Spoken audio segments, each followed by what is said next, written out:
There's a fascinating article by Jill Lepore in this week's New Yorker edition, in which she talks about the phenomenon of burnout. Burnout is really a modern invention, although she tries to find some references even in ancient Greek writings. Burnout is essentially how she phrases it, to be used up like a battery so depleted that it can't be recharged. In people, unlike batteries, it is said to produce the defining symptoms of, quote, burnout syndrome, which includes exhaustion, cynicism, and loss of efficacy. That's how she defines burnout. A very interesting paradigm here.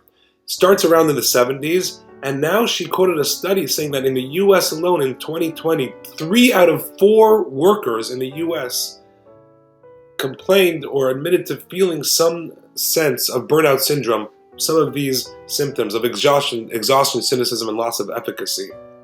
Of course, COVID has contributed greatly to that. And I think we're all feeling some sort of burnout syndrome in our lives, in general, and certainly in the past year.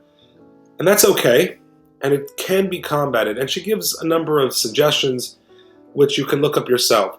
My suggestion is this, and I'm suggesting this because I'm with a group of wonderful people at 8:45 a.m. to 9:30 a.m. every Sunday, learning the 6 constant mitzvot of Judaism. And when we approach the first mitzvah of Yediat Hashem, knowing that there's a God, that He's a creator, and what His definition is, at least in our vernacular, and how we can relate to Him, we did an interesting exercise, and we had to all go for a week and identify a daily mundane activity that we all do, or a daily geographic landscape that we observe every day, and we had to attach it to the reality of God's existence. So one person chose the bird feeder in his backyard, one person chose a tree that he always passes on the way to work. I chose, unfortunately, many people know my unhealthy obsession with Timmy's. So my daily drive through Timmy's experience, I look forward to it. That's my quiet time alone for 5 minutes. My routine starts right there. I go to the gas station on Thornhill Woods Drive and Highway 7. I can make my order. You know when you've been there too many times when they actually finish your order before you can finish your sentence because they know you.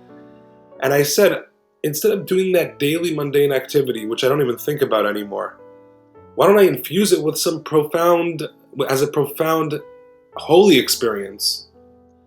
And I committed that week, God willing, with the help of the Almighty, to connect that experience of getting my Timmy's to the reality of God. So when I approached the drive-thru, I said, God exists, God exists, God exists. As I drove around, like, God exists, God exists.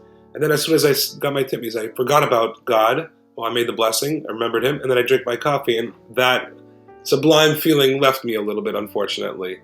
And this sounds silly, but connecting a daily mundane activity to something more profound, not just making a blessing before you eat and after you eat, but something really mundane, getting the mail, getting into your car, and just mentally committing that I will think about something greater than myself. It could be God, it could be the Jewish people, it could be fighting for Israel, will definitely help combat burnout, something that the Torah and the sages knew would happen many, many thousands of years ago. And that's why they said to always engage in Jewish wisdom, because that'll keep your mind sharp, it'll keep you fresh, and you'll always be able to combat this burnout with very ingenious, intelligent ways. So, may the Almighty help us combat burnout syndrome. May He allow us the ability to connect our mundane activities to a higher realm to help us combat this. And everyone could do what they choose will be most effective for them. Certainly, the times demand it, the Jewish people need it. And certainly events around the world are awakening us to the fact that we should not be comfortable wherever we may live, even in places where we thought would be bastions of safety for the Jewish people.